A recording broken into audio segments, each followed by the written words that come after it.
Babala, may tatalakayin akong abuso at karahasan sa kwentong ito. Kung ito ay makakapag-trigger sa'yo, magpahinga muna at alagaan ang sarili. Malakas ang kutob ko, hindi taong gumawa nito. Ako si Maya. Hindi ako perpektong babae sa tingin ng iba. Hindi ako mahinhin, hindi ako palamuti ng bahay. Tomboy ako. Bata pa lang natahi na sakin ang sigaw at tapang para itago ang sugat. Lumaki ako sa paanan ng bundok na ang pangalan lang ay pampaalala sa init ng araw at amoy ng moskito. Simpleng baryo, simpleng buhay, pero puno ng mga tinig na madaling maghusga. Minsan tinanong ako ng sarili ko kung ano ang mas madali, magtiis sa katahimikan at magpanggab o buksan ang bibig at harapin ang mga matang punong-puno ng pagdududa. Pinili ko ang una. Pinili kong patigasin ang loob, magkulay abo ang mga mata, magsuot ng mga damit na hindi magpapakita ng kurba. Tinawag nila akong siga, tomboy at kung ano-ano pa. Ako na mismo ang pumili ng mga tawag na iyon para hindi nila matuklasan ang dahilan ng mga galaw ko. Hindi ko uulitin ang nangyari sa akin bilang detalye. Hindi ko rin aalisin ang peklat na iniwan nito. Sasabihin ko lang na isang taong na dapat nag-alaga ang lumikha ng sugat na iyon. At iyon ang dahilan kung bakit nagdala ako ng panibagong armor. Hindi damit o bakal, kundi mga taon ng pananakop sa sarili. Matuto akong tumawa ng malakas para itaboy ang mga alaala. Matuto akong makipagsuntukan sa mga tambay para hindi ako gawing biktima muli, kahit na ang puso ko sa loob-loob lang ay natutulog pa rin sa takot. May mga gabi pa rin na nagigising ako sa katinang pagkabalisa. May mga gabi na habang naglalakad pa uwi mula sa palengke, naririnig ko ang mga boses ng mga lalaki. Malabo sa ulirat pero sapat para ibalik ang lahat. Kaya nang unang makita ko si Gimo laban sa gusto kong pansinin, may ibang pakiramdam na kumawala. Hindi takot, intriga. Nasa gilid lang ng aming barangay ang bahay niya, malapit sa paanan ng bundok. May maliit na parang bakuran kung saan may mga halamang gamot na amoy ng lupa at luma. Hindi siya lalaki na galak bumati sa akin. Tahimik siya. Tila ba sanay sa katahimikan ng gabi at sa pagdampi ng hangin sa dahon. Hindi siya nagpapakita ng maraming emosyon, hindi sa paningin ko. Ngunit may kamay siyang marunong umabot kapag kailangan. Yun ang nangyari nang minsan may mga tambay na nag-abala sa akin sa dulo ng kalsada. Kanilang biro, mga saksak ng tingin na bukod pa sa panunuya ay may mauunawaan na ngangarin. Hindi tumalo ng dugo sa akin, hindi rin ako umatras. Pero may isang titik na hindi ko na kayang panindigan. May pumalit na pakiramdam, parang may nakaabot, marahang inihila pabalik. Bigla siyang nagpakita at inagaw ako mula sa gitna ng mga nagtatawa ng lalaki. Hindi niya tinangga akong ligawan. Hinawak lang niya ang aking braso, mahina pero may direksyon. Halika, ang sabi niya, hindi mataas ang boses, parang may bitbit na malalim na usapan. At ako, dahil ugali ko na hindi tumalikod sa alingasgas kapag may tumulong, sumunod. Salamat ang sabi ko, at hindi ko alam kung seryoso o hindi ang loob ko. Sariwa pa ang pagkabigla ko. Hindi ko lang natatanggap ang pagbabagong iyon, na may lalaking tatayo para sa akin na hindi nangangailangan ng malaking salita o peking tapang para magpakitang gilas. May pagkakaiba siya. May pagkapu siyang hindi ko agad maipaliwanag. Sa bahay niya, may mga halamang nakasampay sa haligi. May mga garapon ng gamot na pinapaliguan ng araw. Nakita ko siyang magbuhos ng katas mula sa dahon, tinimpla at hinawakan ang palanggana na may mga maliliit na bakas mula sa dugo ng manok o baka, hindi ko sigurado. Hindi ako sanay sa ganitong uri ng katahimikan. Ang kaginawaan niya ay hindi agresibo. Minsan nakakakita ako sa kanya ng mga galaw na parang nagbabantay. Binubuksan ang pinto ng bahay hindi para sumalubong sa akin, kundi para siguraduhin na walang papasok na hindi kanais-nais.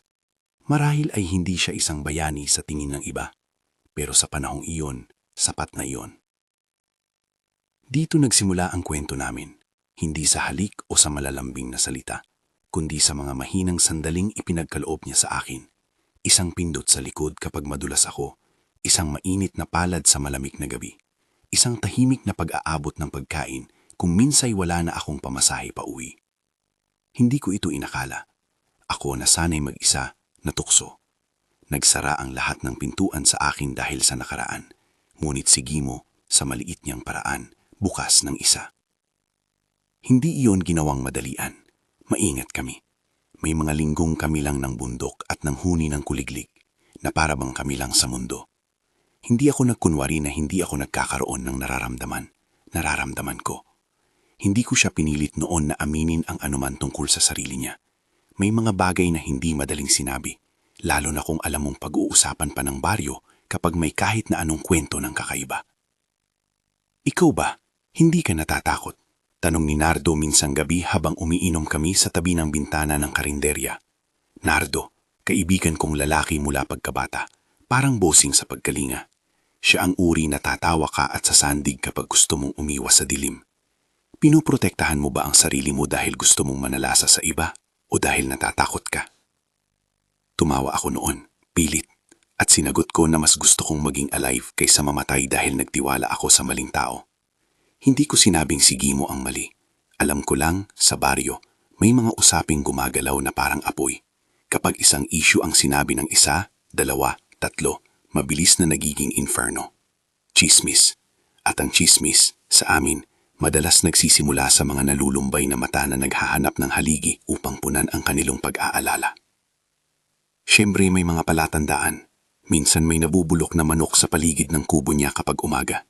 Minsan may mga bakas ng dugo sa kanyang damit na hindi niya maipayuwanag ng malinaw. Pagkatapos, may naririnig na kakaibang alulong sa gabi. Hindi parang aso, hindi ganong tao. Hindi masyadong malinaw, pero sapat para pag-usapan ng matatanda. Aswang, bulong ng isang matanda. Hindi basta-basta. Parang pag-amin sa isang lihim na lumabas lang sa dilim. Ako, dahil kilala ko na ang takot, pumipili na unang maniwala sa maliit na bagay. Baka manok lang ang kumain ng ibang manok. Baka dumulas lang sa may dugo. Ngunit may mga bagay na hindi na may ireklamo sa simpleng paliwanag. May lumabas na kwento na may natagpo ang hayop na nilapa. Tila inilipad ang laman nito sa paraang hindi natural. Ang salita ay kumalat, mabilis. Minsan may nabubulok na may kakaibang hugis ang labi. Sariwang dugo sa balikat ng lalaking nakainom ng alak at biglang nawalan ng bait. At si Aling Florena, nakilala sa pagiging mabait sa harap ng iba, pero sa likod ay may malicious na ngiti, ay bumubulong sa iba. Baka aswang na naman, malakas ang takbo ng chismis dito. Hindi mo kailangang gawin ng anuman. Basta may maliit na palatandaan, may taong sasalo at magpapaikot ng kwento. Ngunit ako, na may sariling sugat, ay may dalang sariling paninindigan. Kung bakit, hindi ko lubos maipaliwanag, pero alam ko na may kakaiba kay Gimo, na hindi basta aswang na masama. May isang uri ng aswang na naririnig namin sa mga lumang kwento ng mga matatanda. Tigmabawin. Iba ito. Hindi katulad ng mga nasa lihang bilang na umiikot sa mga kwento ng kababalagahan. Ang tigmabawin, ayon sa mga kwento, ay isang nilalang na nag-aangkin ng anyo ng tao sa araw. Ngunit sa gabi ay nagbabago. Hindi siya palaging masama. May mga tila naglilingkod o nagbabantay.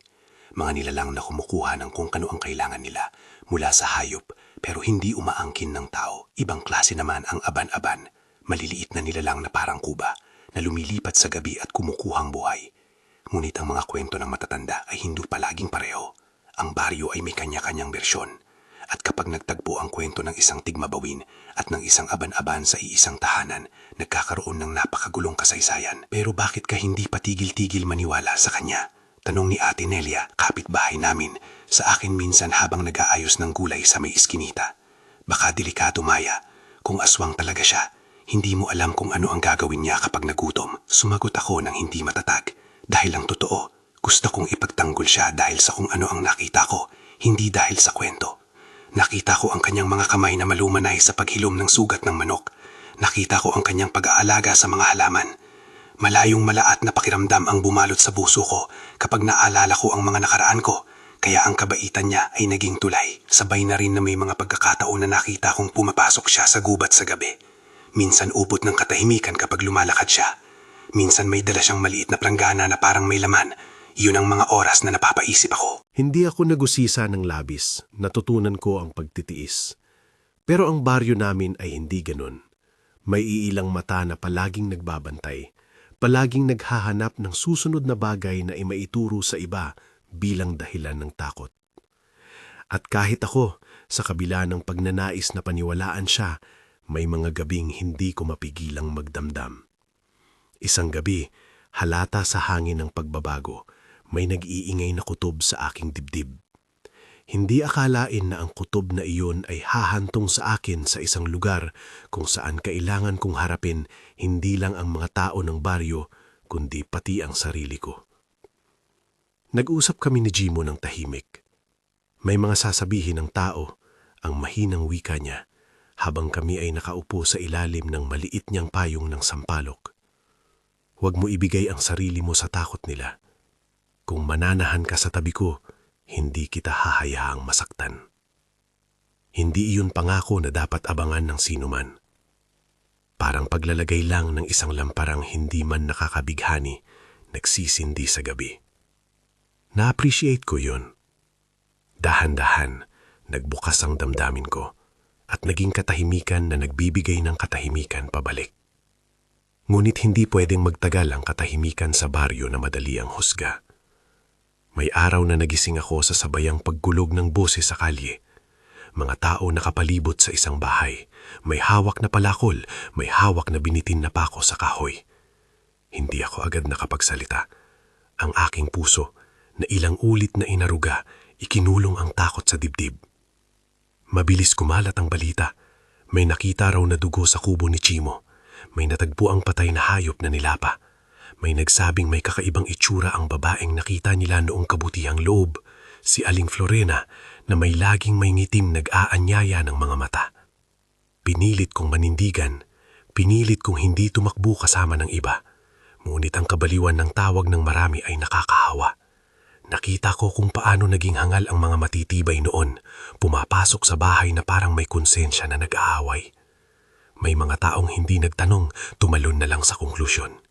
Aswang, sigaw nila, at ang sigaw ay parang kaskadang bato na patuloy na bumabagsak sa baryo namin. Ako, nakilala ang tunay na sugat, naalala ang mga gabing pinagsamantalahan ako. Alam kong ang pangamba at galit ng tao ay pwedeng maging isang hayop na kung hindi iiwasan ay kikilabot ka. Kaya nilabanan ko ang sarili kong takot. Nilabanan ko ang natural na tendensya na sumama sa karamihan. Kung sa palagay mo ay may dahilan silang pag-usapan, ipakita mo sa kanila na mali sila.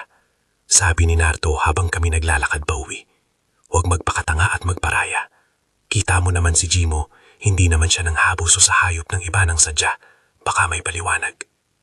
Sinunod ko ang payo sa simpleng paraan. Nakipag-usap ako kay Jimo. Anong nangyayari? Tanong ko, at hindi ko sinabing kailangan niyang magpaliwanag sa buong baryo, hindi iyon makatarungan. Kailangan lang namin ng katotohanan sa aming pagitan. Humiti siya ng maiksi.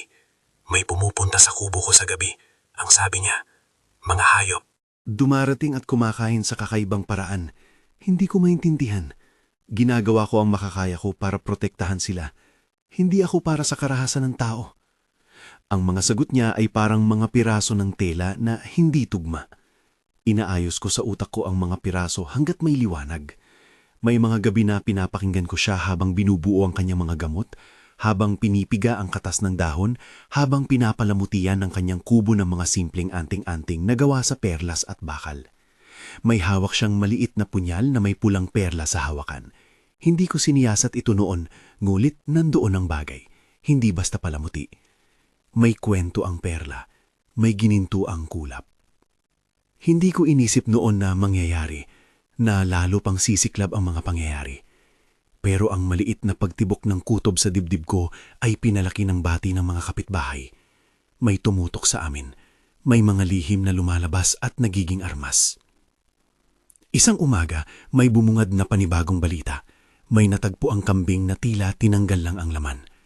Ang opisyal na bersyon, nilapa, sabi ng mga lolo at lola. Hindi ito normal. Sabi ni Mang Gardo na palaging maingay. Kailangan nating mag-imbestiga. Hindi tayo pwedeng hayaang aswang na maglibot dito. Ang boses niya ay may ganang may dalang pagnanais na kontrolin ang takot ng iba. Nang marinig ko yun, tumuloy akong hindi agad. Isang bahagi ng akin ay ang bayan, isang bahagi ng akin ang sigimo. Ang dalawang bagay na ito ay parang dalawang piraso ng bakal na mabilis magkiskisan. Kahit gaano ko pagustuhin na paniwalaan ang hawig ng pagmamahal, may mga ebidensya ring hindi ko kayang isuko. At ang baryo, kagaya ng isang sangana na puno ng tuyong dahon, madaling magliyab kapag may maliit na apoy. Sumama ka sa amin, sabi ni Kuya Berting sa isang gabi. Siya ang palaging nagbabantang lalaki. Parang gustong patunayan na siya ang may hawak ng hustisya. Kailangan namang pumili ng panig ang mga kababaihan dito. Kung hindi ka sasama, baka isipin ng iba na kompruntado ka.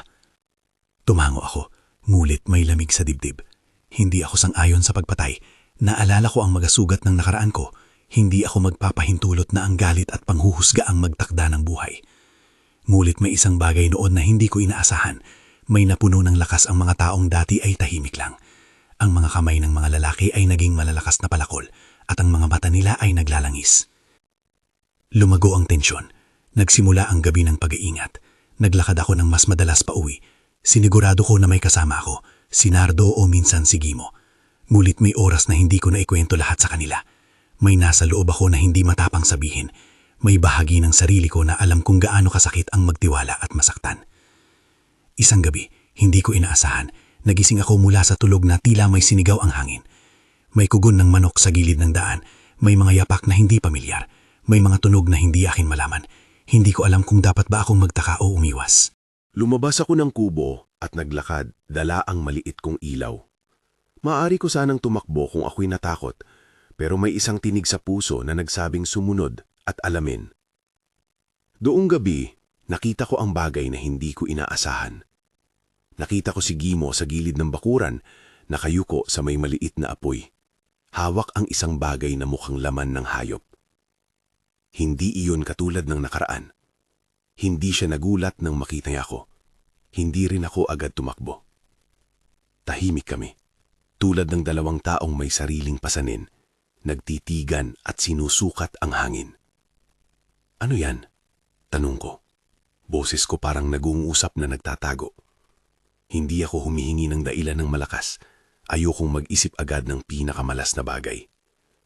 Tiningnan niya ako at parang may dinadalang bigat. Kailangan, ang sagot niya. Hindi kami nagugutom na kumain ng tao. Mga hayop lang, Maya. Hindi ko mawari kung ang sinabi niya ay pag-aalay o pagmamartsa ng katotohanan. Hindi siya nagpaligoy-ligoy. Ngunit ang paningin niya, akala mo'y nagkukubli rin sa lihim na hindi niya gustong aminin, ay nasa akin. Parang may mga bagay na kailangang aminin sa pagitan lang namin. At sa sandaling iyon, hindi ko alam kung ang takbo ng mundo ko ay magpapatuloy o sisibol ang isang bagyong magwawasak. Hindi pa tapos ang kwento. Ngulit ang sandali na iyon, ang pag-ihip ng hangin, ang amoy ng usok, ang malambot na kamay ni Gimo na nag-abot ng pagkain, ang lahat ng iyon ang nagpaigting sa kutob ko. Kung babalikan, doon nagsimula ang tanong na hindi ko maipaliwanag sa sarili ko kung iisang uri ng iba ang kumapit sa akin at pinili kong mahalin siya. Ano ang mangyayari kapag nagkita ang pagkakaiba ng aming mundo at ng mundo ng baryo? Marami pa ang dapat matunghayan. Maraming usapin at maraming matang palaging nakatingin.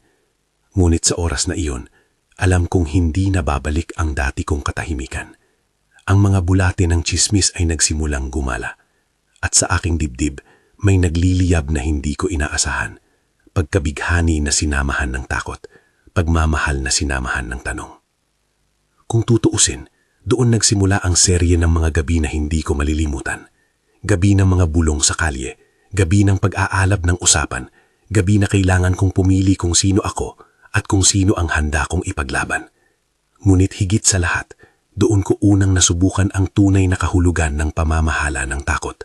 Hindi ang pagpatay sa ibang tao dahil may haka-haka, kundi ang pagharap sa katotohanan na minsan, ang pag-ibig ay hindi sapat para pigilan ang galit ng maraming tao.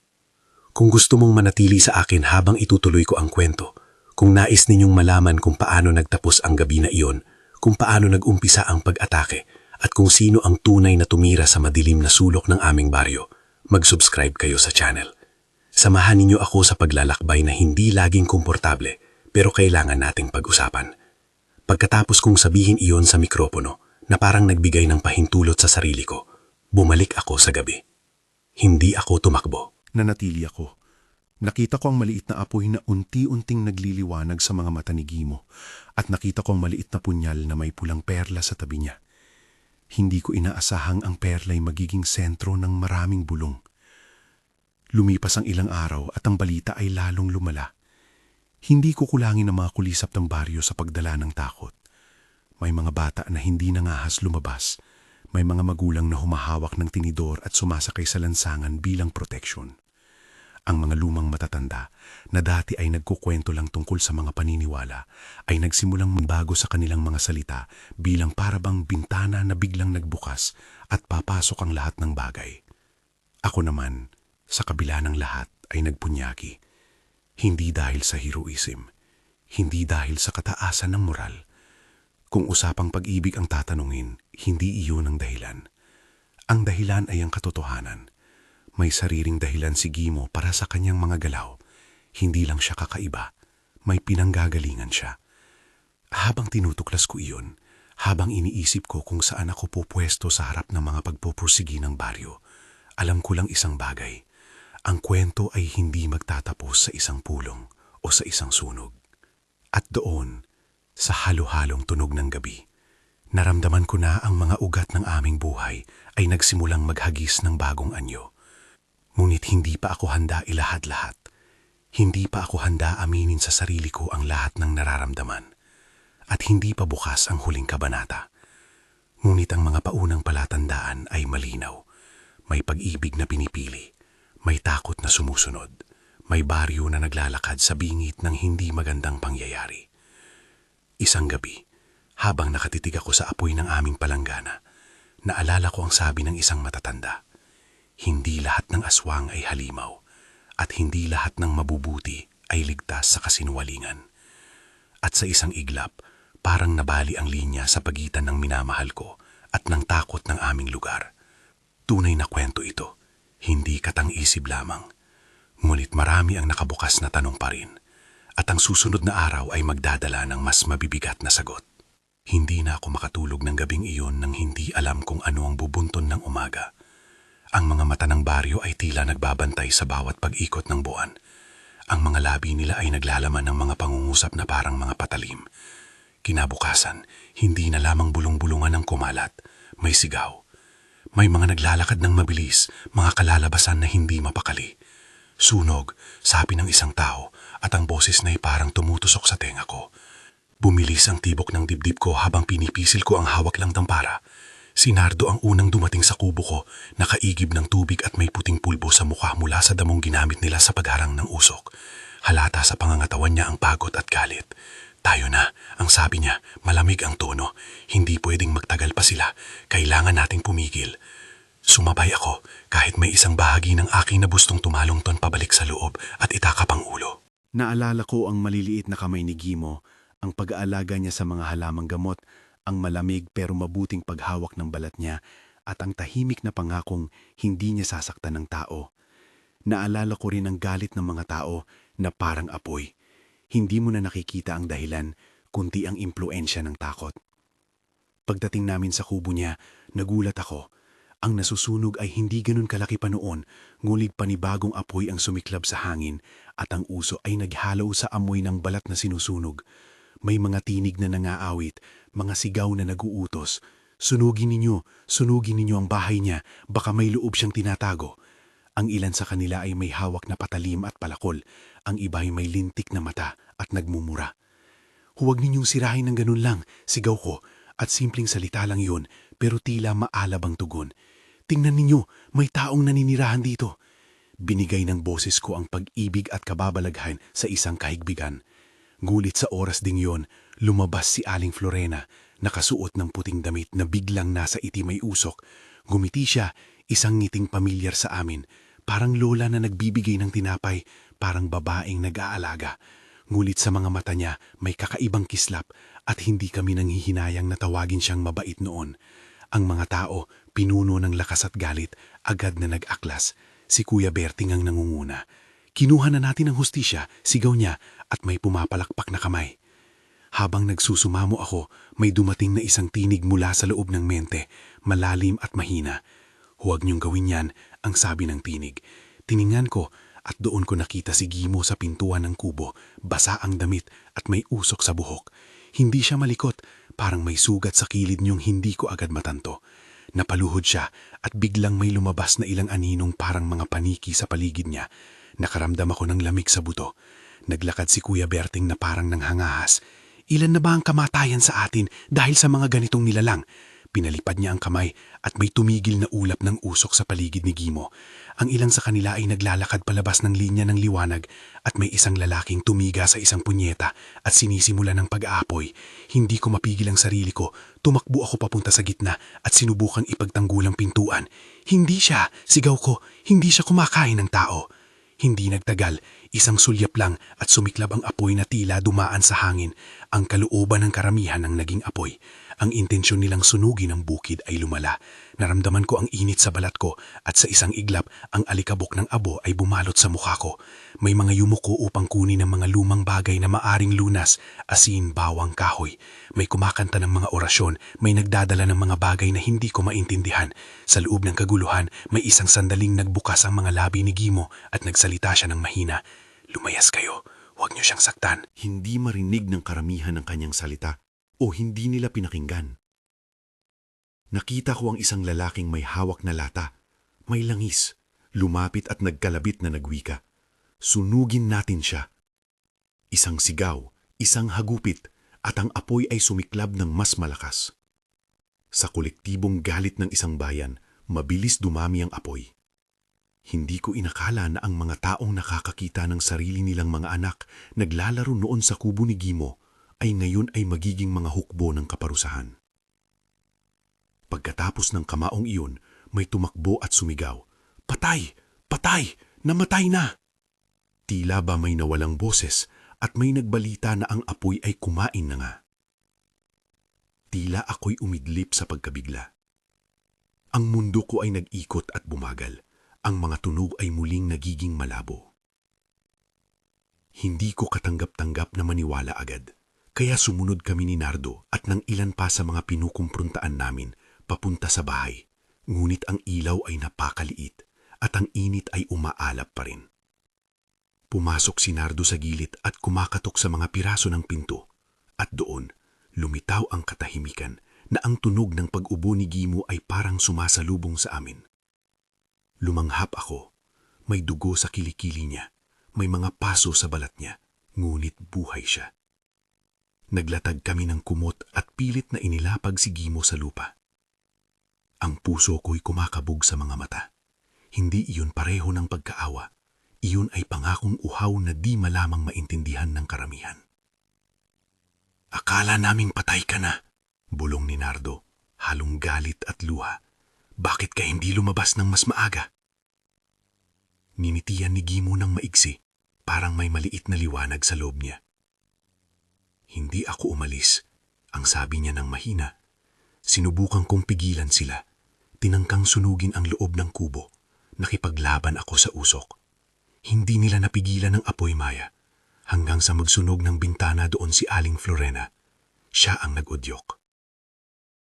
Ang mga salita niya ay parang pagkalap ng mahiwagang piraso. Ang galit sa lugar na iyon ay humina sandali. Hinawakan ko ang kamay niya at naramdaman ko ang init ng sugat at ang pagyanig ng katawan. "Sino ang nag-impake?" tanong ko, at sa puntong iyon, ang mundo ko ay naglaho para lamang kami. Ngulit hindi nagwakas ang kwento doon. Maya, kahit mahina, ay may paningin at marunong magbasa ng galaw ng tao. Paglipas ng mga araw, habang nagpapagaling si Gimo, may mga bagay na lumitaw na hindi natin inaasahan. Mga uod ng tsismis na parang lumalago mula sa abo. May nagsabing nakita ang matandang Florena na lumilipad sa gabi. May nagsabing may kakaibang itsura sa likod ng ulo niya. Ang iba'y nagsabing mayroon silang nakita sa ibabaw ng bubong ng bahay niya, isang aninong parang kubo na maliit, nalilipad ng hangin, na kumakain ng mga daliri ng manok at umiilalim sa mga kaluluwa ng mahina. Namin lang ni Nardo ang nagsisiyasat ng tahimik. Hindi kami pumupunta sa gitna ng baryo na may sigaw. Alam naming babalik ang mga galit na hindi kayang pigilan. Kumuha kami ng mangsaksak na yari sa kahoy at bakal. Nagsiksik ng bawang at asin at naglakad sa gabi. Hindi kami pulis, hindi kami tagapamahala ng hustisya. Kami ay mga galit na nagmula sa pananabik na malaman kung sino ang may kasalanan. Isang gabi, habang tahimik ang buwan, nakita namin si Aling Florena sa bakuran niya. Hindi siya nagmumukhang tao. May nakalanghap ako ng malamig na hangin na parang may isang bagay na dumikit sa likod ko. Napakasakit ang nilalaman. Hindi ako natakot lang dahil para sa akin, kundi dahil sa pagkakilanlan ng halingho na ito.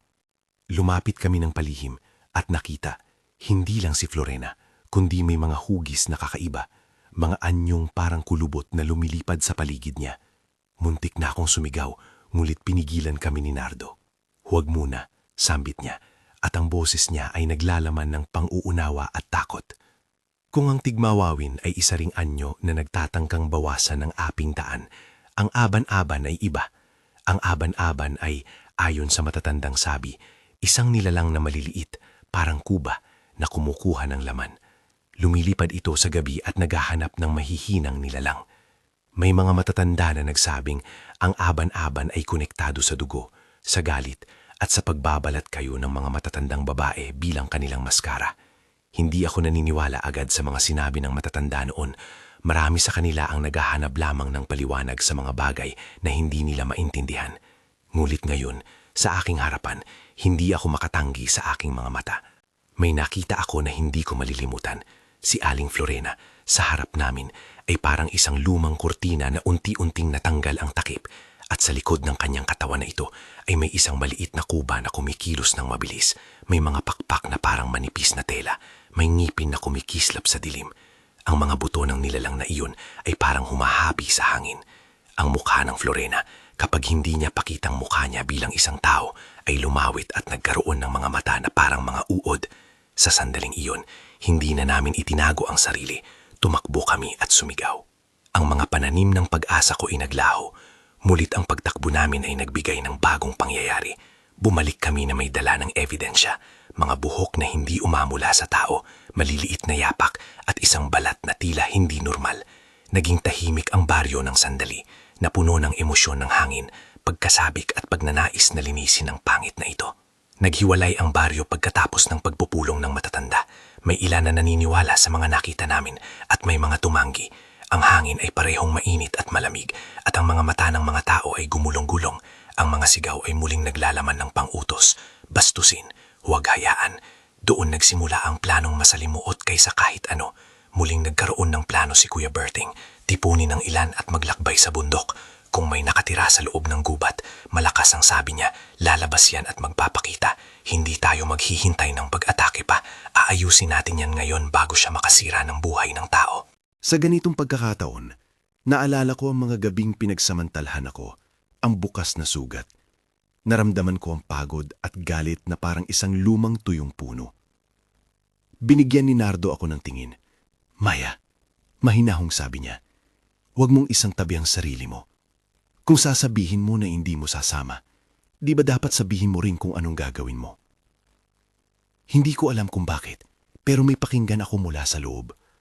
May tinig na nagmumula sa alaala ng pagkabata ko. Huwag na sanang magpadala sa galit. Ngulit ang damdamin ko sa pagmamahal ay hindi sapat para pigilan ng mga taong naglalakad. Alam kong kailangan akong pumili at ang pagpili ko'y hindi magiging walang sakit. Sumama ako sa hunt nang may pangako sa loob na hindi ako papayag sa mga paraan ng pagpapahirap. Kumuha kami ng isang maliit na grupo at sumunod ang mga yapak ng hangin. Sinundan namin ang landas na patungo sa isang parang matandang kubo na amoy nakatago sa likod ng makakapal na puno. Lumakas ang amoy ng lumang kahoy at ng sirang dahon. Doon, sa ilalim ng talahiban, nakita namin ang maliit na nilalang. Abansado, mabilis, naglilipad ng parang isang maliit na payong. Naglalaho-laho ito sa loob ng dilim. Ngunit sa sentro ng mga lumang tulang iyon, may isang babae na natutulog na tila wala ng buhay. Si Aling Florena, o kung ano man ang naiwan sa kanya. May tumibok ang dibdib ko at may isang bagay na nagiba. Nang lumapit si Kuya Berting, may kumikislap sa kanyang kamay. Hindi ko alam kung daw anong naisip niya at inilabas ang isang punyo. Ito na ang tamang oras, bulong niya, at parang isang hukbo ng pagkukusa ang nagsimula. Ngulit bago pa man niya maabot ang katawan, may isang pabilog na pag-ungol mula sa nangingitim na pailaw ng buwan.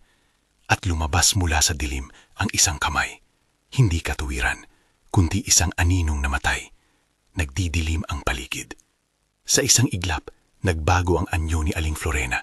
Nag-iba ang kanyang hugis mula sa isang bolo sa lupa hanggang sa malaking bagay na parang hangin at abo. Tumalon ang mga kaluluwa ng mga lumilipad na nilalang mula sa kanyang paligid at ang mundo ay nanginig.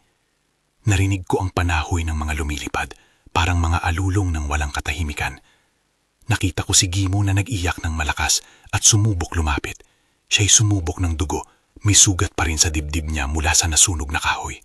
Hindi ko mapigilan na sumigaw. Tumigil! Huwag ninyong sirain ng iba, may iba pa dyan. Ngulit hindi iyon huminto. Sa gitna ng kaguluhan, may tumayo at may pinulong. Hindi lang siya, mahina ang sinabi ni Nardo.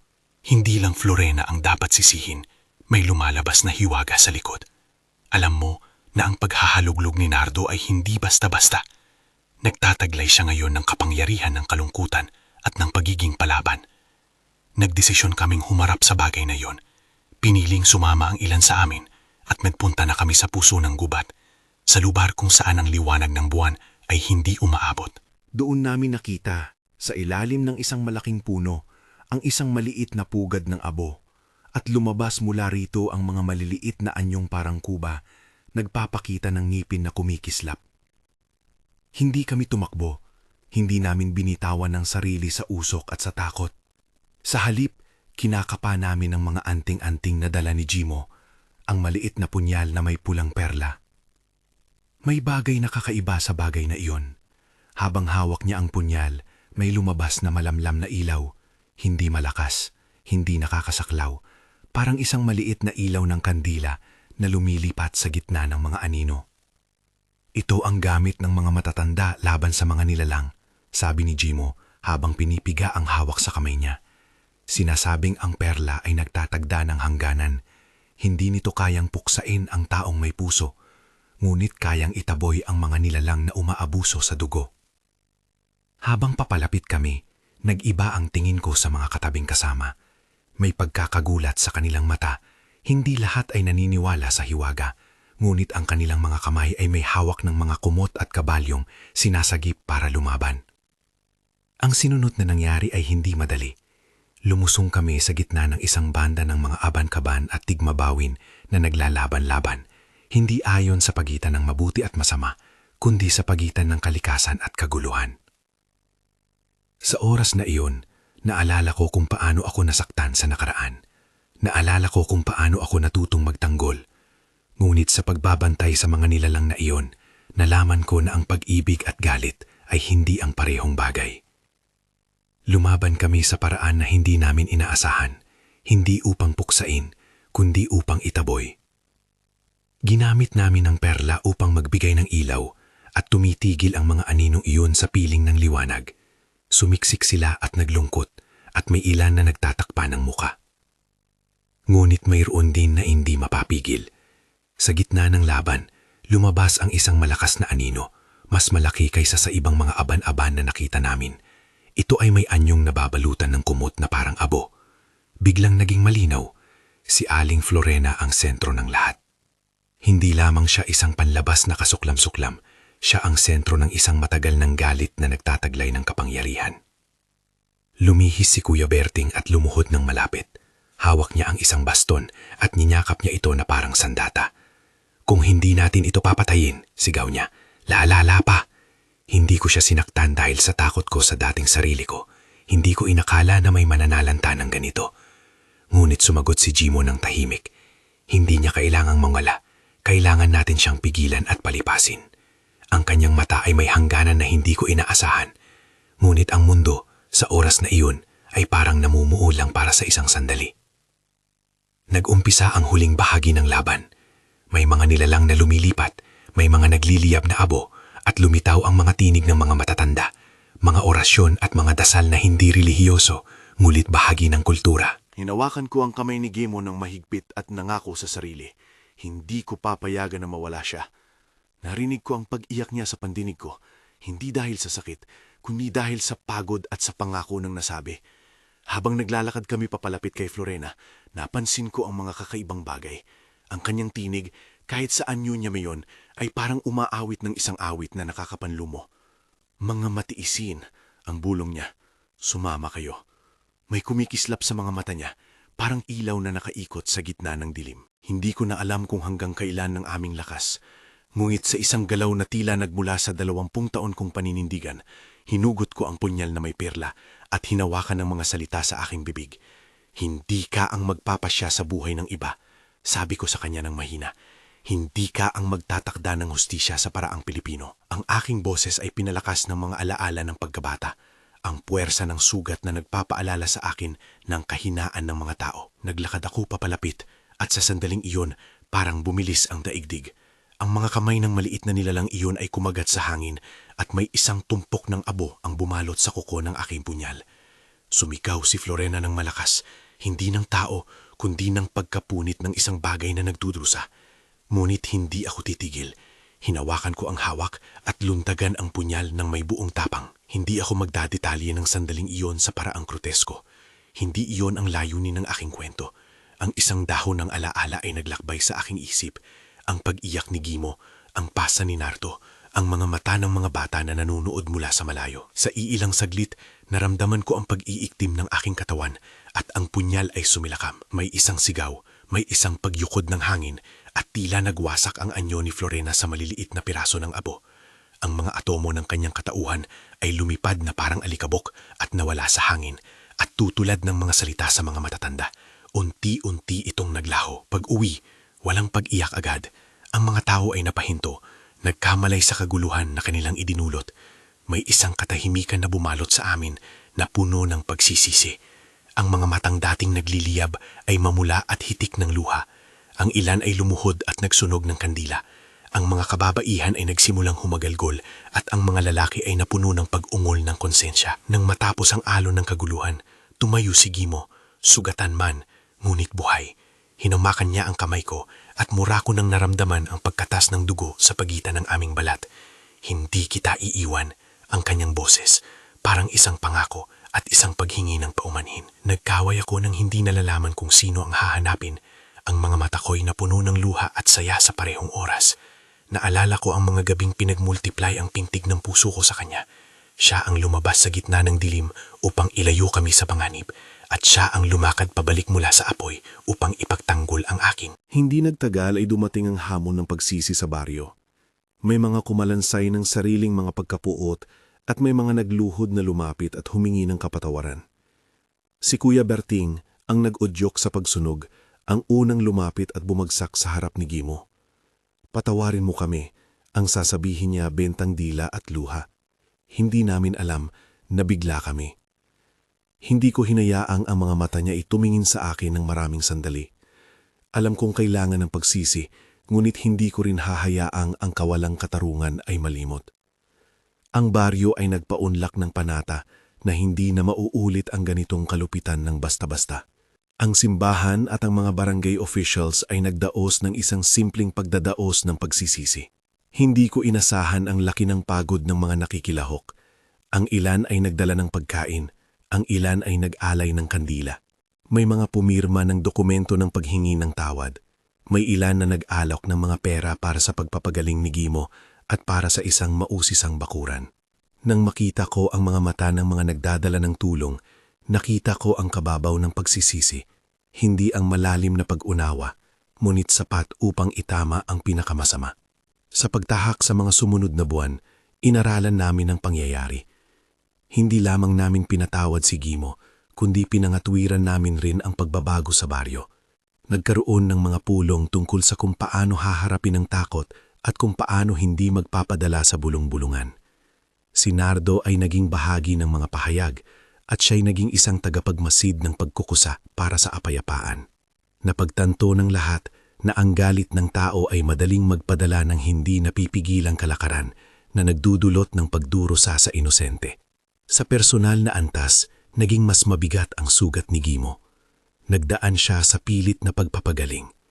Ilang paso, ilang sugat at isang panahon ng tahimik na pagbabaluktot ng kaluluwa niya. Hindi na namin muling inilarawan ang nangyari. Sa halip, Tinulungan namin siyang maghilom. Ako mismo, mula sa aking sugat, nakahanap ng paraan upang muling buksan ang mundo ko sa pagmamahal. May araw na ako'y nagpapakain ng mga manok sa bakuran niya. May araw na kami ay naglilinis ng damuhan at nagtatanim ng halamang gamot ng magkasama. Hindi naging perpekto ang aming pagsasama.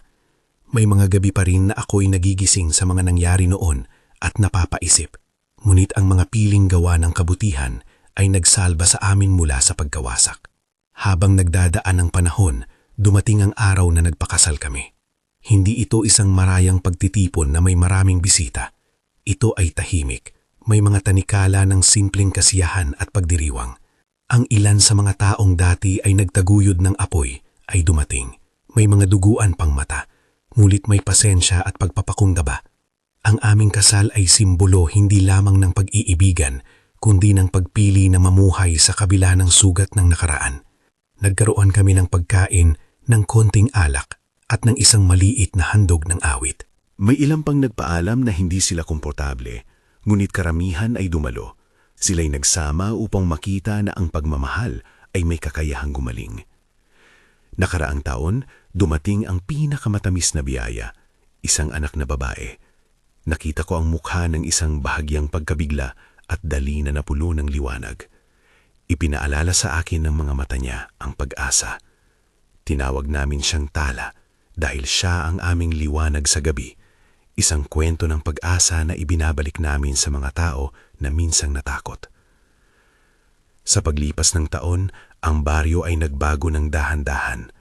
Nagkaroon ng mga bagong patakaran ang mga barangay officials.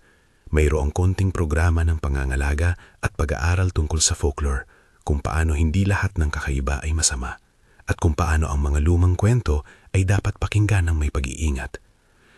Ang mga matatanda ay tinuruan na may hangganan ang mga kwento at may responsibilidad ang komunidad sa pagprotekta sa mga individual. Hindi namin sinabing nagsimunang mawala ang takot. Minsan ay may mga pangungusap na naglalaman ng madilim na alaala, ngunit may pagbabago. Alam ko na hindi lahat ay agad na makakaunawa. May mga tao pa rin na nagtataglay ng galit at di madaling tanggalin ang mga takot na minana nila mula sa matatanda.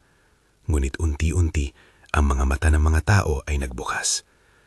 May mga araw na ako'y umiiyak sa alaala at may mga araw na kami ni Gimoy nagtatawanan habang pinapahid ang dumi sa mukha ng aming anak. Natutuhan naming iyakapin ang pagkukulang ng bawat isa at ipagmalaki ang aming kahinaan bilang daan patungong pagbabago. May mga pagkakataon na pupunta kami sa bundok, hindi na upang maghanap ng kapahamakan, kundi upang alagahan. Naglagay kami ng maliit na altar upang magbigay pugay sa mga nilalang na dapat respetuhin, ngulit hindi dapat katakutan. Ipininta namin ito ng may mga kulay ng liwanag, diyaw para sa pag-asa, berde para sa buhay, at asul para sa katahimikan. Dito kami naglalakad manumano with our child in tow at bumabalik kami ng may bagong hanggarin, pagdadala ng aral sa mga kabataan tungkol sa pakikipagsama, hindi paghuhusga. Hindi ko isasara ang pinto sa kung anong nangyari noon. Ang mga sugat ko ay nandoon pa rin. Ngunit natutuhan kong hindi ako ang resulta lang ng isang pangyayari. Ako ay isang tao na pumili ng katapangan, hindi para maghigante, kundi para magmahal. Ang kararapan ko sa pagharap sa inundasyon ng baryo ay hindi isang kwento ng heroism. Ito ay isang patunay ng pilit na pagbuo ng pagkatao mula sa mga sirang piraso.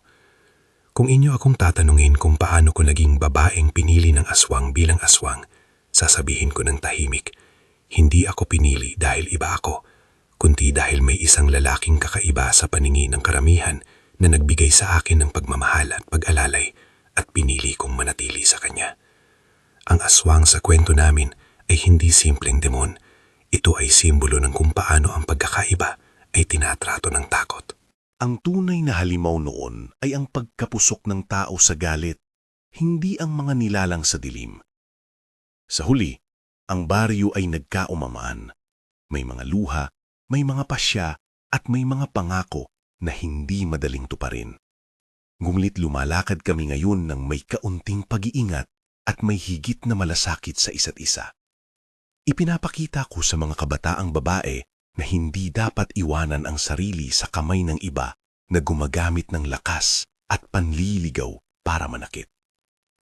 Pinapaalala din namin sa mga lalaki na hindi ang pag-aalipusta ang dapat maging gamot sa kanilang takot. Marami sa inyo ang magtatanong, nasaan ang hustisya? May lumabas na usapan sa barangay na may mga bayad para sa pinsala at may mga taong pinatawan ng maliit na parusa. Hindi iyon sapat at alam namin iyon. Ngunit may mga hakbang na ginawa. Pagtulong sa mga biktima ng karahasan, pagtuturo sa mga kabataan, at isang proseso ng pagsisiyasat kung saan hindi agad binibigyan ng sentensya ang kahit sino base lamang sa tsismis. Ito ang sinimulan namin. Hindi perpektong hustisya, ngunit isang simula. Kung may natutunan man ako mula sa lahat ng iyon, ito ay ang takot ay mabilis kumalat, ngunit ang pag-unawa ay mas mabagal. At kailangan natin ng mas maraming tao na mapagmasid sa pagbubuo ng pagkakaiba at mas kaunti ang magpapadala sa likaw ng galit. Kung may sinumang nagdusa dahil sa mga paniniwala, kabilang na ang aking sariling sugat, humihingi ako ng paumahin sa mga hindi ko nasabi noon. Nagpapasalamat ako sa mga nagsumikap na lumingon at magbago. Hindi ko alam kung ako'y magsasalita para sa lahat. Ngunit sa aming maliit na mundo, may isang babae na pinili ng lalaking tinaguri ang iba at nagpatuloy kami. Nagpakasal kami, nagkaroon ng anak at naninirahan kami sa paanan ng bundok na hindi na lang isang tanim ng takot kundi isang lugar ng pag-asa. Hindi ko sinasabi na mawawala ang mga gabi ng pag-aalala. Darating pa rin sila. Pero ngayon, kapag sumasapit ang dilim, nakikita ko ang mukha ni Tala na umiilaw at ako'y naaalala ko kung bakit ako lumaban. Hindi para patayin ng iba, kundi para bigyan ng pagkakataon ang pag-ibig na makahinga. Kung napahintulutan ninyo akong ibahagi ang kwentong ito, sana hindi lamang bilang kasiyahan sa mga kwento ng aswang, kundi bilang paalala na ang bawat tao ay may karapatang hindi husgahan ng mabilis. Kung may isang bagay na maari ninyong gawin pagkatapos panoorin ang kwento namin, ipaalam ninyo sa iba, humanapin ng pag-unawa bago ang parusa. At kung may sariling karanasan kayo o paniniwala tungkol sa aswang o sa mga bagay na ito, ilagay ninyo sa comment section ng mahinahon, hindi para mag-usisa, kundi para makinig at magbahagi. Maraming salamat sa pakikinig sa akin. Kung nagustuhan ninyo ang kwentong ito at gusto ninyong marinig pa ang iba pang mga tunay na kwento ng folklore at buhay-buhay sa baryo, pakiclick ang like at mag-share at mag-subscribe para samahan pa ninyo ako sa mga susunod na paglalakbay. Paalam at alagaan ninyo ang isa't isa sa dilim at liwanag ng ating mga sarili.